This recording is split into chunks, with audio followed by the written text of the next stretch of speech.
En province du Luxembourg, il y a des projets concrets, il y a également des projets futurs.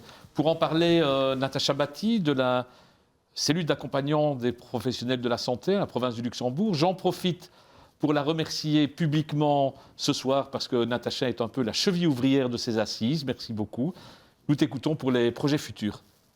Voilà, merci d'abord d'être là, tous, d'être toujours là puisqu'on est un peu en retard. Je vais essayer d'aller vite pour présenter ces différents projets futurs. Maintenant, il faut savoir que dans les projets futurs, ils sont là pour répondre essentiellement aux besoins du terrain. Il ne s'agit pas d'imaginer ou de voir une technologie et de se dire que c'est intéressant que cette technologie arrive sur le terrain pour la technologie. Parce que sinon là, on s'équipe de gadgets et non pas de réponses à des besoins et à des solutions. Nous avons ces projets futurs qui sont menés dans le cadre de Luxels. Luxels, c'est un partenariat entre Vivalia et la province qui a pour objectif de déployer l'e-santé, c'est-à-dire l'utilisation d'outils technologiques et d'outils de communication au service de l'efficacité et de l'efficience de la santé, de l'organisation des soins de santé. Comme Philippe vous l'a dit, je fais partie de la CAPS, c'est-à-dire la cellule d'accompagnement des professionnels de santé. Et nous avons pour objectif, par une observation du terrain, par une écoute attentive des besoins des professionnels de santé, d'éviter des pénuries de professionnels, de faire de la veille technologique, de la formation et de l'information. Les assises sont là pour ça, évidemment, mais aussi d'accompagner différents projets, des projets technologiques en e-santé, mais des projets aussi sur, de manière générale, l'aide des professionnels de santé, comme par exemple la pratique de groupe ou autre. La province de Luxembourg, pour ceux qui nous suivent de loin, parce qu'il y en a, c'est ça l'intérêt des assises de l'e-santé en version digitale, c'est ça, la province de Luxembourg. Vous voyez que nous sommes dans un grand territoire, le plus grand. C'est la plus grande province du point de vue territoire et c'est aussi la moins peuplée. Et ça veut dire que nous sommes face à une équation importante, à savoir peu d'habitants, peu de soignants, de longs déplacements. Cette équation-là, si on veut que notre organisation de soins de santé fonctionne, elle résulte toujours au même résultat. Soit nous nous retrouvons dans une journée très longue pour le soignant, et donc un risque d'épuisement, de départ vers une autre carrière ou vers un autre territoire, ou bien vers un nombre de consultations qui se réduit, ce qui veut dire pour le patient un temps d'attente, évidemment qui augmente, ou bien une chute du point de vue des revenus des soignants. C'est aussi quelque chose qui peut exister. Donc pour ça, nous avons essayé de voir comment, au mieux, on pouvait permettre le meilleur soin par le bon professionnel. Il n'est pas temps de faire agir un professionnel pour un autre, parce qu'on n'aurait que ça sous la main, entre guillemets, au meilleur moment et au meilleur endroit. Et le meilleur endroit, c'est parfois sur place. Alors, des déplacements inutiles de professionnels, ça existe. On peut éventuellement faire des consultations à distance. C'est vrai que dans le cadre du Covid, vous l'avez peut-être tous vécu, il y a eu des consultations à distance, essentiellement par téléphone pour la plupart. Et dans le cadre d'une prise en charge, ce n'était pas avec un patient qu'il ne connaissait pas, et c'était dans le cadre d'un lien thérapeutique. Donc ça, c'est une consultation à distance qui a eu lieu par téléphone, mais on a les technologies qui peuvent permettre d'avoir une meilleure consultation à distance avec de la vidéo ou peut-être des objets connectés également. Mais cette consultation, quoi qu'il en soit, il faut qu'on soit très attentif à ce qu'elle soit complémentaire à une consultation classique. Pour ça, on s'est dit, oui, on peut éviter le déplacement des soignants, mais on peut aussi, dans certains cas, vraiment éviter le déplacement aux patients. Certains patients ont des difficultés importantes à se déplacer, les personnes non autonomes qui ne peuvent plus conduire, par exemple, les personnes gravataires, les personnes privées de liberté.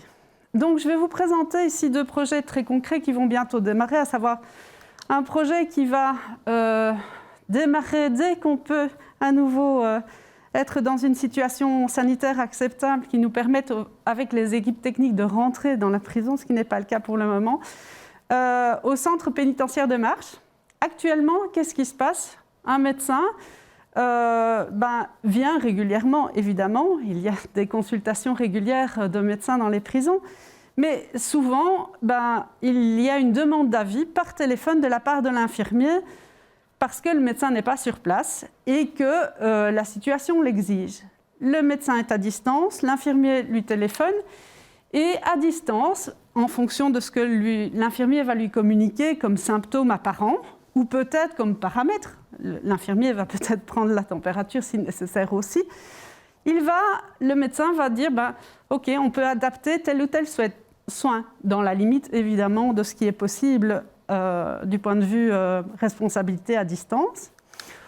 Le médecin va peut-être choisir de revenir pour faire une visite complémentaire à la prison. Il faut savoir que revenir pour une visite, ce n'est pas la même chose que d'aller chez un patient à domicile classique. Il y a un certain nombre de mesures de sécurité à prendre pour revenir et donc ça prend beaucoup de temps. Et on est de nouveau dans notre équation. Beaucoup de temps pris sur le médecin, ça veut dire qu'il va quitter son cabinet privé pour retourner à la prison. Ça veut dire qu'il y a un certain nombre de ces patients aussi du cabinet privé qui vont devoir attendre qu'ils reviennent. Il va peut-être aussi dire, le médecin, non, d'après ce que j'entends au téléphone, il faut évacuer le détenu vers le service d'urgence. De nouveau, on n'est pas dans un cas classique. Un service d'urgence, pour un détenu, ça veut dire une escorte pour la plupart du temps. Ça veut dire une désorganisation importante au niveau du service d'urgence qui le reçoit. Et par conséquent, ça crée un stress important de sous-évaluation ou de surévaluation de l'état du patient. Stress du soignant et du médecin de se tromper et de ne pas envoyer alors qu'il faudrait, ou au contraire d'envoyer alors qu'il ne faudrait pas. Ça a plein de répercussions, tant pour la société que pour l'ensemble des intervenants et pour le détenu également. Par conséquent, on propose de s'équiper, l'infirmerie sera équipée de lunettes connectées. Ces lunettes connectées permettent à l'infirmier d'être les yeux et les oreilles du médecin à distance. Je vous montre des photos, c'est plus explicite. Vous voyez là les lunettes, qui sont des lunettes relativement classiques, mais elles sont équipées de caméras, de pointeurs et autres.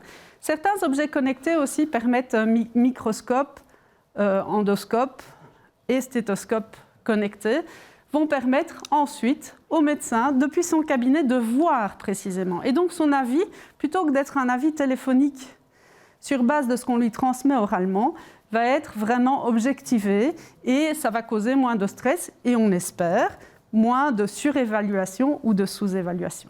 Ça, c'est un premier projet qui devrait démarrer très bientôt. Nous avons déjà notifié le marché, donc ça devrait vraiment fonctionner assez vite. Un deuxième projet où là, nous en sommes au stade de la réflexion, les maisons de repos étaient vraiment au cœur de nos préoccupations ces derniers temps et il y a plein de pistes d'amélioration, plein de besoins qui sont là, qui sont criants, qui ne sont pas relatifs au Covid, qui sont relatifs à la manière dont, pour le moment, la prise en charge du point de vue des consultations est faite. Il y a vraiment possibilité de mieux organiser la visite du médecin généraliste, de nouveau en objectivant l'avis par téléphone pour organiser ces consultations, d'améliorer l'accès aux consultations de spécialistes. Par définition, une personne en maison de repos, elle n'est pas autonome dans ses déplacements et par conséquent, aller voir un spécialiste, c'est quelque chose de compliqué. Ça va mobiliser soit la famille, soit un transporteur externe, parfois même une infirmière sociale de la maison de repos. Et par conséquent, lorsque toutes ces personnes sont mobilisées, ça a un impact important au niveau de la perte de temps de chacun, mais aussi parfois, pour certaines personnes âgées, elles sont très perturbées du fait de sortir de leur confort, entre guillemets, pour aller consulter un spécialiste. Et donc, il pourrait y avoir une vraie coordination, une vraie consultation à plusieurs, c'est-à-dire médecin généraliste, médecin spécialiste ou infirmier et médecin spécialiste. Il y a aussi lieu de faciliter la coordination entre les médecins en pré-hospitalisation, en post-hospitalisation pour assurer à la fois le suivi, mais peut-être aussi simplement un avis pour aider à ce que la prise en charge soit meilleure. Organiser et faciliter la communication entre les soignants, ça va permettre d'améliorer la qualité et la sécurité des soins, mais surtout, ça va nous permettre de pouvoir aller un pas plus loin dans les services, dans l'ensemble de la prise en charge qui va être là, dans l'efficacité, dans l'efficience. Alors, on imagine comme je l'ai dit juste avant, des téléconsultations accompagnées. Il ne s'agit pas de mettre la personne résidente dans une maison de repos toute seule dans sa chambre face à un écran, pas du tout. Il ne s'agit pas de ça, il s'agit plutôt d'équiper les maisons de repos d'un lieu qui soit parfaitement connecté et qui permette d'avoir ces consultations dans les meilleures conditions possibles, accompagné soit de son médecin généraliste, soit d'un infirmier. Tout ça nous conduit à lever un certain nombre de freins. Je vous ai dit qu'on était au stade de la réflexion par rapport à ça, mais on réfléchit à la meilleure manière de faire en sorte que ça se mette en place. Comment on va pouvoir aider par des moyens financiers, par des moyens humains, par des moyens techniques ou organisationnels. Et une grande question qui se pose, c'est aussi d'être très attentif à la base. Parce qu'on peut parler d'e-santé, de technologie, mais si nos territoires ne sont pas connectés avec une qualité suffisante, si ces lieux où il y a beaucoup de consultations ne sont pas connectés parce qu'il n'y a pas de haut débit, parce qu'il y a une connexion Internet qui dit oui, qui dit non, qui dit peut-être, eh bien, on pourra mettre en place tout ce qu'on voudra, ça n'ira pas. Donc, il y a vraiment une vraie réflexion pour cartographier, pour savoir exactement où il faut agir en matière d'équipement, d'infrastructure même, et puis sur cette base-là, pouvoir aussi déployer les outils qui répondent aux besoins des soignants. Voilà, j'en arrive à la fin. Merci toujours d'être là, pour ceux qui sont toujours là. J'ai beaucoup de merci à dire, évidemment, puisque comme cheville ouvrière ou comme femme orchestre de ces assises de l'e-santé, je n'étais vraiment pas toute seule. Les intervenants de qualité qui m'ont accompagnée aujourd'hui et qui ont répondu présents depuis 1 an et demi, parce qu'on a reporté ces assises, je les remercie vivement. Je remercie aussi le collège de la province qui nous a permis, ainsi que les directions de la province et du Valais, de mettre en place un certain nombre d'outils nouveaux qu'on n'avait jamais mis en place. La société Lemon et l'hôtel Van der Waal qui nous ont accueillis aujourd'hui et qui nous ont vraiment soutenus, équipés. Je remercie surtout l'équipe qui m'accompagne sur ce projet, à savoir Benoît, Fabien, Isabelle, Laurent, Noémie, Valérie, et puis une petite mention spéciale sur Cindy et Marie qui n'ont pas pu être là cette année pour diverses raisons, mais le travail des années précédentes nous a franchement amélioré la qualité aussi de ces assises. Et évidemment, Dr Deleuze, Vincent Claes, merci beaucoup en fait d'avoir été là. Je vais vous laisser le mot de la fin, mais je vous remercie, je suis très contente du résultat. Peut-être, j'espère. On va vous poser quelques questions de sondage pour évaluer les choses. J'espère que ça a répondu à vos attentes. Et je vous remercie. Merci Natacha et bravo surtout pour votre investissement. Nous allons en effet vous poser 11 questions de sondage que nous invitons à répondre comme ça. On pourra encore améliorer les prochaines assises de l'e-santé. Que rajouter d'autre? Je pense que cet après-midi a été très riche en enseignements. On a beaucoup réfléchi, ça nous permettra d'un peu voir comment faire évoluer les soins de santé à l'avenir. Donc c'est intéressant pour tout le monde, pour les médecins, pour les infirmiers, pour les hôpitaux. Et donc on vous donne certainement rendez-vous aux prochaines assises de l'e-santé. Et merci de l'intérêt que vous portez à ces sujets. Je me joins évidemment à tes remerciements. C'était vraiment très très bien. Rendez-vous pris très probablement pour 2022.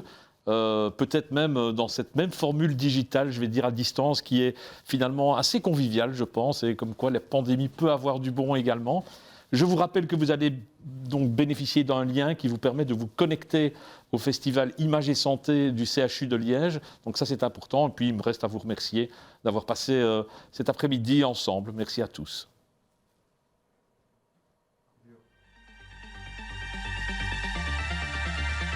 Ces 3e assises de l'e-santé sur l'intelligence artificielle en santé sont maintenant terminées. Si vous voulez revoir les meilleurs moments de cette journée, dans quelques temps vous pourrez les revisionner sur lux-health.be. À bientôt pour de nouvelles aventures.